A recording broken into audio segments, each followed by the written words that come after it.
Bulldozer দিয়ে একের পর এক দোকান ভেঙে দেওয়ার ঘটনায় এবার মুখ্যমন্ত্রীর দ্বারস্থ হতে চলেছেন ব্যবসায়ীরা। মালদা শহরে বুলডোজার দিয়ে পরপর দোকান গুড়িয়ে দেওয়ার ঘটনায় গ্রেপ্তার করা হয়েছে দুজনকে, আটক করা হয়েছে সেই জেসিবিটিও। তাতেও ক্ষোভ কমেনি ব্যবসায়ীদের। মালদার চেম্বার অব কমার্সের পক্ষ থেকে দাবি করা হয়েছে মূল অভিযুক্ত রাজীব শর্মাকে গ্রেপ্তার করতে হবে এবং নির্দিষ্ট কয়েকজন তৃণমূল কাউন্সিলরের ঘনিষ্ঠ কয়েকজন প্রমোটারের বিরুদ্ধেও ব্যবস্থা নিতে হবে। প্রভাবশালী নেতা ঘনিষ্ঠ কিছু প্রমোটারের অত্যাচার বিষয়ে মুখ্যমন্ত্রী মমতা বন্দ্যোপাধ্যায়কে চিঠি দেওয়ার সিদ্ধান্ত নিয়েছে Malda merchant chamber of commerce. যেখানে ভাঙচুর চালানো হয়েছে সেখানে ক্ষতিগ্রস্ত ব্যবসায়ীদের পরিবারকে নিয়ে ব্যবসায়ীরা ধর্নায় বসবেন।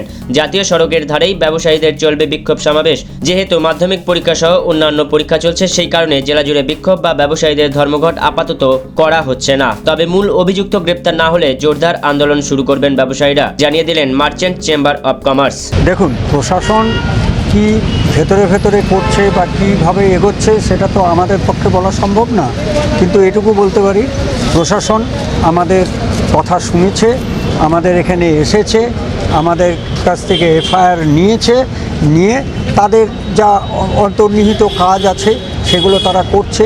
সেটা কতদূর হলো সেটা আমরা আগামী দিনে নিশ্চয়ই বুঝতে পারবো, তখনই একমাত্র এখন কি চাইছে। এখন আমাদের চাওয়ার মধ্যে এটাই হচ্ছে যে আমরা ব্যবসায়ী মহল, আমরা গোটা সমাজকে সব রকমভাবে অর্থনৈতিক সহযোগিতাটা করে থাকি। এটা ভারতবর্ষে এমন কোনো ব্যবসায়িক নেই যারা এই সহযোগিতার মধ্যে থাকে না। সেই ব্যবসায়িকদের উপরে যদি এই রকম পাশবিক অন্যায় আনএথেন্টিক্যাল এই অত্যাচার চলে তাহলে নিশ্চয়ই এর প্রতিবাদ করতেই হবে এবং সরকারের কাছ থেকে আমাদের এর সুফল নিতেই হবে। যার বিরুদ্ধে অভিযোগ, মূলত আপনারা তো নির্দিষ্ট নাম দিয়ে লিখিত করেছেন, তারপরেও এত ঘন্টা কেটে গেল, পুলিশ এখনো ধরছে না কেন? সেটা পুলিশ বলতে পারবে, সেটা তো আমরা বলতে পারবো না, কেন ধরার কাজটা পুলিশের, আমাদের নয়। আমরা আমাদের অভিযোগ জানিয়েছি, পুলিশ সেই দিকে নিশ্চয়ই এগোচ্ছে। এটা আশা রাখবো যে পুলিশ নিশ্চয়ই আমাদের কথা মতন এগোবে। পৌরসভার কোনো ভূমিকা এখনো পর্যন্ত? পৌরসভার তো কোনো ভূমিকা এখন পর্যন্ত পাইনি না। পৌরসভা থেকে কেউ এসছে, আমাদেরকে জিজ্ঞেস করেছে বা কিছু করেছে, কিচ্ছু নয়। তবে আমরা বিভিন্ন মাধ্যমে খবর মাধ্যমের মধ্যে দিয়ে আমরা কিছু বক্তব্য আমরা শুনছি বিভিন্ন মানুষের, তার মধ্যে আমাদের চেয়ারম্যান সাহেবও আছেন। তো সেগুলো কি, কোনটা সত্য কোনটা মিথ্যা সেটা আগামী দিনে বিচার হবে। এটুকু বলতে পারি যে আমাদের এই ভাঙার বিপক্ষে আমরা হাইকোর্টে একটা কেস করেছিলাম এবং সেই কেসে আমরা জয়লাভ করেছি। হাইকোর্ট পরিষ্কারভাবে বলে দিয়েছে যে municipality have no any authority to demolish the building. এইভাবে বলার পরেও কী করে এটা ভাঙলো সেটা একমাত্র মিউনিসিপ্যালিটি বলতে পারবে। এতক্ষণ হয়ে গেল, আমাদের তো ব্যবসা বাণিজ্য টোটাল বন্ধ হয়ে আছে, এখন পর্যন্ত দেখলাম না যে কাউকে অ্যারেস্ট করেছে, ঠিক আছে। আর মানে মিউনিসিপ্যালিটি থেকেও কেউ এসে খোঁজ নিল না আমাদের যে আমরা কী অবস্থায় আছি। অবশ্যই আমরা তো আগা করেই জানিয়ে আসা আছে না, ঘটনার পরে কী জানাবো, নিউজ চ্যানেলের মাধ্যমে তো তারা জেনেই গেছে এবং আমাদের চেয়ারম্যান সাহেবের তো বিবৃতিও আমরা অনলাইনে দেখলাম, ঠিক আছে। আর দেখুন, আমার এই ব্যবসার উপরেই ফ্যামিলি আমাদের চলছে। আমার দোকানে 5টা স্টাফ, আমার ব্যাংকে লোন আছে। আমার যদি ব্যবসা অনির্দিষ্টকালের জন্য বন্ধ থাকে তা আমার ফ্যামিলি কি করে রান করবে? আমাদের যদি এর মানে সুরাহা না হয়, আমি মুখ্যমন্ত্রীর কাছে আবেদন করছি যে ম্যাডাম চিফ মিনিস্টার, আপনি প্লিজ আমাদেরকে হেল্প করুন, তা নাহলে আমরা কিন্তু এখানে বিক্ষোভ সবাই বসতে চলেছি অনির্দিষ্টকালের জন্য। আমরা কিন্তু ধর্নায় আমাদেরকে বসতেই হবে, আমাদের ব্যবসা বাণিজ্য সব শেষ হয়ে গেল। প্রশাসনের কোনো সহযোগিতা বলতে কালকে পুলিশ এসেছিলো, এখানে এসে তাদের যা কাজ তারা করে গিয়েছে। এবার আমাদের প্রবলেম সলভ হলেই আমরা বুঝতে পারবো যে প্রশাসনের হেল্প হয়েছে। লস কত হলো আপনাদের তাহলে? আমার তো ব্যবসা বন্ধ আছে, লস এখন তো আমি ভিতরে ঢুকতে পারিনি কি হয়েছে কি না হয়েছে, ঠিক আছে। দোকানে কিছু ক্যাশ ছিল, সেগুলো দেখছি ক্যাশ বক্স আমার কালকে নিয়ে গেছে, সেটা এমটি ছিল, ঠিক আছে, পুলিশ সিজ করে নিয়ে গেছে। তো মানে মার্চেন্ট চেম্বার অফ কমার্স আপনাদের কি প্রতিশ্রুতি হ্যাঁ, মার্চেন্ট চেম্বার অফ কমার্স আমাদের সঙ্গে আছে। কালকে আমাদের একটা মিটিংও হয়েছে এবং তারা আমাদের পাশে সবসময় থাকবে এবং আছে, আশ্বাস দিয়েছে। ওরা না মুখ্যমন্ত্রীকে একটা চিঠি করছে? হ্যাঁ, শুনেছি তারা মুখ্যমন্ত্রীকে চিঠি লেখার কথা ভেবেছেন বা পাঠিয়েছেন হয়তো। আপনারা ধর্নায় কবে থেকে বসছেন? আমরা হয়তো আজ থেকেই ধর্নায় বসবো, হয়তো আজ থেকেই বসবো। দেখুন, গতকালকে মালদা মার্চেন্ট চেম্বার অফ কমার্সের প্রায় শহরের 100-150-র উপর, মানে 170-75 জন ব্যবসায়ী সংগঠন তারা এখানে আলোচনায় বসেছিল। বিভিন্ন মার্কেট কমিটি থেকে আরম্ভ করে সবাই মিলে আমরা কালকে আলোচনায় বসেছিলাম।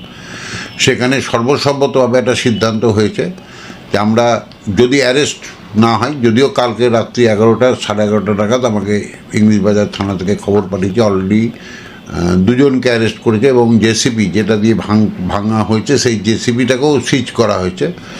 কিন্তু মেন যেটা আসল যে দোষী রাজীব, তাকে কিন্তু এখন পর্যন্ত অ্যারেস্ট করা হয়নি এবং তার সঙ্গে সঙ্গে আরও কিছু শাকদের আছে যারা কিছু কাউন্সিলরের সঙ্গে ঘোরাঘুরি করে, তাকেও কিন্তু অ্যারেস্ট করা হয়নি। আমরা immediate Malda merchant chamber of commerce immediate তাদেরকে অ্যারেস্টের দাবি আমরা সেদিন রাখছি।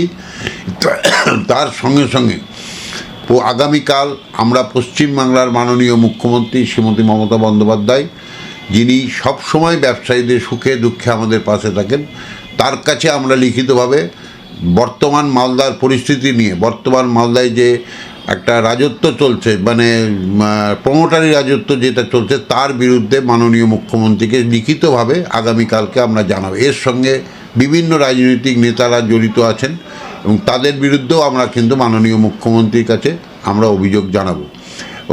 এবং আগামীকাল আমরা মালদা মার্চেন্ট চেম্বার অফ কমার্সের প্রতিনিধি দল মাননীয় জেলা সমাহর্তার কাছে আমরা কালকে ডেপুটেশন দেখা করব এবং তাকে ঘটনার বিস্তারিতভাবে তাকে ঘটনাটা জানাবো।